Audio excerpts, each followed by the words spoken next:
জীৱনক নতুনকৈ গঢ় দিয়াৰ উদ্দেশ্যেৰে গুৱাহাটী মহানগৰীৰ খানাপাৰাত পুৱা 10 মান বজাত উপস্থিত হৈছিল এজন সাধাৰণ যুৱক। বুকুত এবুকু আশা লৈ অহা যুৱকজনে মহানগৰীৰ চানমাৰিলৈ বুলি চিটি বাছেৰে যাত্ৰা আৰম্ভ কৰিছিল আৰু উপস্থিত হৈছিল চানমাৰিত। সঁচাকৈ জীৱনটো বৰ জটিল। জীৱনে কেতিয়া কোন দিশে ধাৱমান হয় কোনেও গম নাপায়। নতুনকৈ জীৱনক গঢ় দিয়াৰ এবুকু সপোন লৈ যুৱকজনে খোজ দিছিল মায়াবী মহানগৰীৰ বুকুত। আনফালে জীৱনৰ দিশ হেৰুৱাই একে সপোন লৈ কংক্ৰিটৰ মহানগৰীৰ বুকুত অকলশৰে কামাখ্যা ষ্টেচনত ৰৈ আছিল আন এজন যুৱক। এই যুৱক দুজনে বিচাৰি পাবনে জীৱনৰ সংজ্ঞা?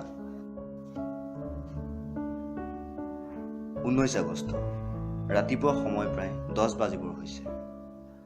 জীৱনৰ সংজ্ঞা বিচাৰি দুজন যুৱক উপস্থিত হয় অসম সাংবাদিকতা বিদ্যালয়ৰ দুৱাৰদলিত। তেওঁলোকৰ উদ্দেশ্য এটাই, সেয়া হৈছে জীৱনক জীৱন হিচাপে গঢ় দিয়াৰ। এখোজ দুখোজ কৰি ক্ৰমাৎ ভিতৰলৈ সোমাই যায় যুৱক দুজন। খন্তেক পাছতেই শ্ৰেণীকোঠাত শিক্ষকৰ প্ৰৱেশ ঘটে। শ্ৰেণীকোঠাত প্ৰৱেশ কৰি ছাত্ৰ ছাত্ৰীক সম্ভাষণ জনাই, good morning student, I am Monorom Gogoi, principal of Assam school of journalism বুলি পৰিচয় দাঙি ধৰে আৰু সকলোকে উদ্দেশ্যি কয় যে যি কি নহওক আজি তোমালোকৰ প্ৰথম দিন, সেইকাৰণে চিনাকি হৈ অলপ কথা পাতো। বাৰু কোৱাচোন তোমালোকৰ নাম আৰু ঠিকনাসমূহ। প্ৰথম বেঞ্চৰ এগৰাকী ছাত্ৰীয়ে থিয় হৈ কয়, নমস্কাৰ, মই নন্দিতা ডেকা, নলবাৰীৰ পৰা আহিছোঁ। ওচৰতে বহি থকা আন এজন ছাত্ৰ, নমস্কাৰ, মই ভাস্কৰ শৰ্মা, বৰ্তমান গুৱাহাটীৰে বাসিন্দা। লগে লগে পুৱাই খানাপাৰাত উপস্থিত হোৱা ল'ৰাজনে কয় যে, নমস্কাৰ, মই উদীপ্ত বাৰুতি, মই তেজপুৰৰ পৰা আহিছোঁ। ছাত্ৰজনক উদ্দেশ্যি শিক্ষকে প্ৰশ্ন কৰে, বাৰু কোৱাচোন তোমালোকে কিয় এই পাঠ্যক্ৰম আঁকোৱালি ল'লা?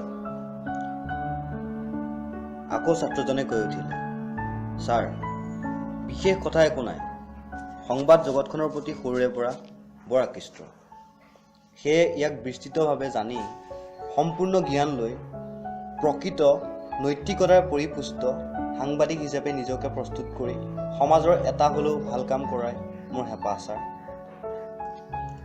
শিক্ষক উৎফুল্লিত হৈ আশ্বাস বাণীৰ ছাত্ৰ ছাত্ৰীৰ লগত থকাৰ প্ৰতিশ্ৰুতি দি বিদায় লয়।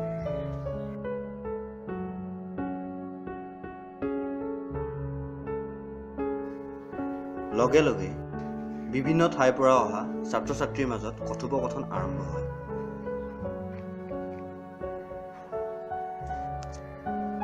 হেল্ল', মই হেমন্ত, তোমাৰ ঘৰ ক'ত?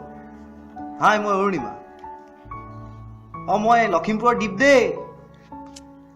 পাছফালৰ পৰা আন এজন ছাত্ৰই কয়, বাৰু যি কি নহওক ভাল লাগিছে, ছমাহত আমি এছ.জেৰ স্মৃতিত জিলিকি থকাকৈ কিবা এটা কৰিব লাগিব দেই।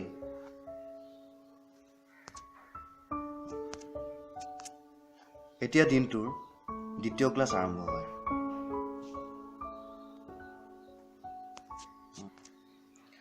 যোৰহাটৰ জ্যোতিষা শইকীয়াই নিজৰ চিনাকি দি ক্লাছ আৰম্ভ কৰে আৰু এজনক আঙুলিয়াই কয়, বাৰু তুমি কোৱাচোন তোমাৰ নাম আৰু ঠিকনা, আৰু সাংবাদিক হ'বলৈ যে আহিছা, সাংবাদিক হৈ কি কৰিম বুলি ভাবিছা? এতিয়া কামাখ্যা ষ্টেচনত ৰৈ থকা সেই ল'ৰাজনে থিয় হৈ কয়, নমস্কাৰ, মই বিকাশ অধিকাৰী, গহপুৰৰ পৰা আহিছোঁ। সাংবাদিক হ'ব পাৰিম নে নাই মই নাজানো, কিন্তু এজন সৎ সাংবাদিক হোৱাৰ বহুত আশা আছে। সেয়ে বহু দেশ বিদেশত থাকিও পুনৰ ঘূৰি আহিছোঁ নিজৰ অসমখনলৈ, আৰু আজি এজন সাংবাদিক হোৱাৰ আশাৰে আহিছোঁ আপোনালোকৰ কাষত। সাংবাদিক হৈ সমাজখনক অলপ নিকা কৰাৰ হেঁপাহ আছে বাইদেউ। এনেকৈয়ে অসমৰ বিভিন্ন কোণৰ ছাত্ৰ ছাত্ৰী একত্ৰিত হ'ল অসম সাংবাদিকতা বিদ্যালয়ৰ মজিয়াত। যোৱাকালি খানাপাৰাত ৰৈ থকা উদীপ্ত আৰু ৰেলেৰে আহি কামাখ্যা ষ্টেচনত অকলশৰে ৰৈ থকা গহপুৰৰ বিকাশে ক্ৰমাৎ গতি হ'ল অসম সাংবাদিকতা বিদ্যালয়ৰ অধ্যয়নত। ক্ৰমাৎ সকলোৰে মাজত সুসম্পৰ্ক গঢ়ি উঠিল। সকলো ছাত্ৰ ছাত্ৰীয়ে নিজৰ ঘৰখনক পাহৰি একোটা পৰিয়ালৰ দৰে থাকিবলৈ ল'লে। সকলোৱে একেলগে বিভিন্ন ঠাই, পাৰ্ক আদিত গৈ নিজৰ মনৰ ভাৱ আদান প্ৰদান কৰিছিল। এদিন এখন পাৰ্কত সকলোৰে আড্ডা হয়। অকপতে এজনী ছাত্ৰীয়ে ময়ূৰী মেমক মিছ কৰিম বুলি স্বীকাৰ কৰে। হঠাতে শিৱসাগৰৰ ববিতাই কৈ উঠে, মনালিছা মেমৰ লিখনিবোৰ বৰ ভাল লাগে। এনেদৰে দিনবোৰ বাগৰি যায়। জ্যোতিষা শইকীয়া ৰুমত প্ৰৱেশ কৰে। ৰুমত প্ৰৱেশ কৰিয়েই তেওঁ কয়, ছাত্ৰ ছাত্ৰীসকল, চাওঁতে চাওঁতে প্ৰায় 6 মাহ পাৰ হৈ গ'ল। বহুত ভাল লগা মুহূৰ্ত তোমালোকৰ লগত পাৰ কৰিলোঁ। মনৰ সকলো কথা খুলি ক'লোঁ আৰু এতিয়া যাবৰে সময় হ'ল। তোমালোকৰ ভালকৈ নিজৰ কামত ব্ৰতী হোৱা আৰু যি সপোন দেখিছা তাক ফুলফিল কৰা। তাৰ কাৰণে তোমালোকে অধ্যয়ন কৰিব লাগিব। কিন্তু wish you all the best of luck. লগে লগে উদীপ্তই কৈ উঠে, আপোনালোকৰ প্ৰেৰণাই আমাক সফল হোৱাত সহায় কৰিব মেডাম। হঠাৎ বিকাশে প্ৰশ্ন কৰে, মেডাম এক্সাম কেতিয়া হ'ব? জ্যোতিষা শইকীয়াই বিকাশৰ উত্তৰত কয় যে তোমালোকৰ এক্সাম 7 মাৰ্চৰ পৰা।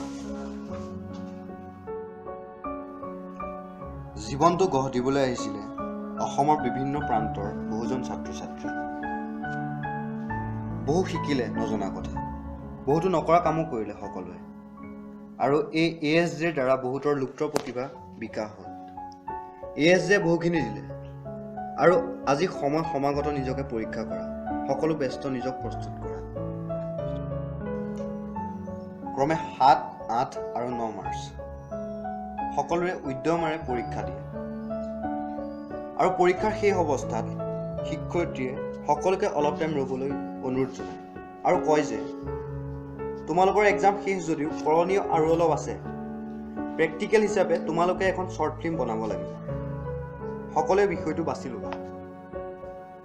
শিক্ষয়িত্ৰীৰ কথাত সকলোৱে হয় ভৰ দিয়ে। শ্বৰ্ট ফিল্ম মানে চুটি ছবি। ASJৰ এই ছমহীয়া জীৱনটো এখন চুটি ছবিৰ দ্বাৰা প্ৰকাশ কৰিব পাৰি জানো?